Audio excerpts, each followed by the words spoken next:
Money, money, money. They say in the Bible it's the root of all evil. When I see what's happening in our world, I believe there's one more very concrete testimonial to the truths of the Bible. Unbelievable what people are doing for money and the way the individuals are disregarding the Bible and stacking up not goods, but goods in a different form. Money, money, money, rich, rich, rich. Can't take it with you. Bible is pretty specific about it. Well, a couple other things I want you youngsters to think about. My family and young people of every age now are on down the line. You know, as late as the 1960s, I was down from Evergreen into Denver for a school meeting. Got a call from Donna saying one of the children had come down sick and that we needed some medicine and that a prescription had been called in to a drugstore there down in Lakewood. Okay, I'll pick it up.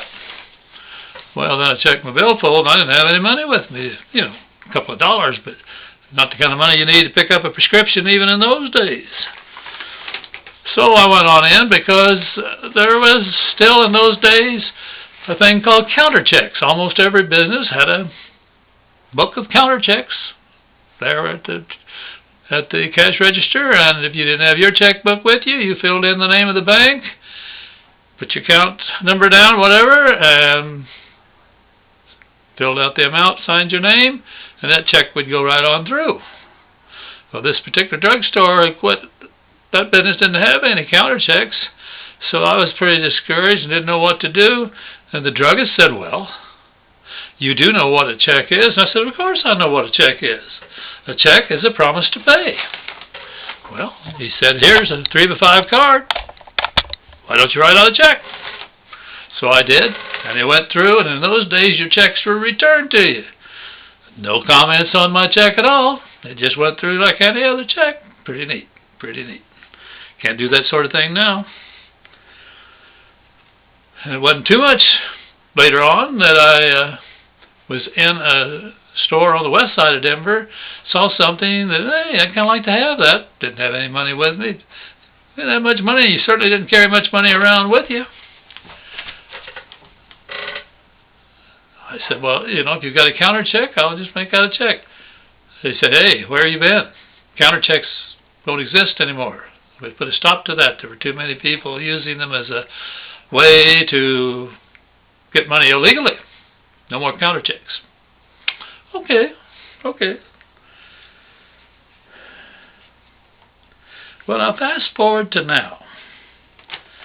I can't even begin to tell you how disgusted I was when I was aware they were sending credit cards to kids as they got out of high school, and then now, 10 or 15, 20 years later, they even send credit cards to some really young kids. Come on, get it, Dad. Owe your soul to the company store, or owe it to the Visa or the whatever credit card company. Bad, bad, bad. It's just another way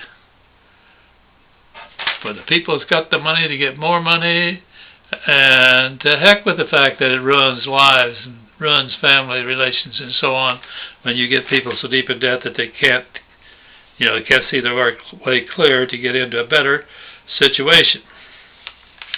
And do you know now it's even gone to the point, Joe Cook was the first one to point this out to us, that you go in now and like Walmart or any of the big stores, you write a check. They take the check and they through something they've set up, hand you back the check. It's a canceled check now, they already have your money. Wrong thing to do with Joe Cook. First time it happened, he said, no, you don't take money out of my bank account that way. They said, well, it's already done. Well, get it undone. He made them take back his goods and take it off the books. But it's a losing fight.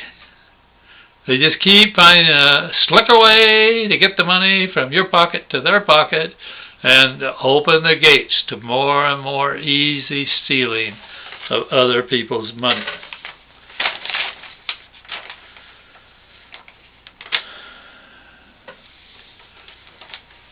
we had a really bad situation in Columbia, South Carolina, on our way to from an Army reunion in Boston down to see Tom and Peggy Wood in Tampa, Florida. Donna went into a store, a Walmart store. I'm sitting right there waiting for her. As she moves from the checkout thing, she said, "Hey, I don't have my purse." Man, I jumped up and went right to her. I said, "Demand your purse right now." So she raised a fuss, and the gal, the clerk's already trying to take care of the next customer, is irritated and doesn't want to pay attention to her. I said, "Demand your purse." So she was. The door opens, how these Walmarts are, just a few yards down the line, in the middle of the room where the customer service is. Door opens and says, "You looking for this?" Her purse. She gets it, opens it, her billfold's in there. She never thought to check the cards. I never thought to have her check the cards. 2 months later, we're back home in this area, Kansas, and I don't know, she was checking on something or other, and I said, "Well, you ought to check on our balances," and they said, "You don't have any money." I think she was talking to AEA, and she hung up. I said, "Call Evergreen." She called Evergreen. "You don't have any money."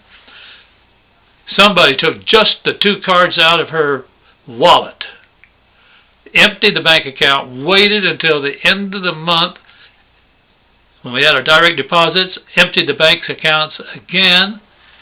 Oh yeah, Visa made it good. I nearly had a heart attack. And nobody took the trouble to nail the thieves, even though the thieves used the credit cards to pay phone bills. Oh, I don't know, it must be good for the local economy when you steal that money. Arrgh!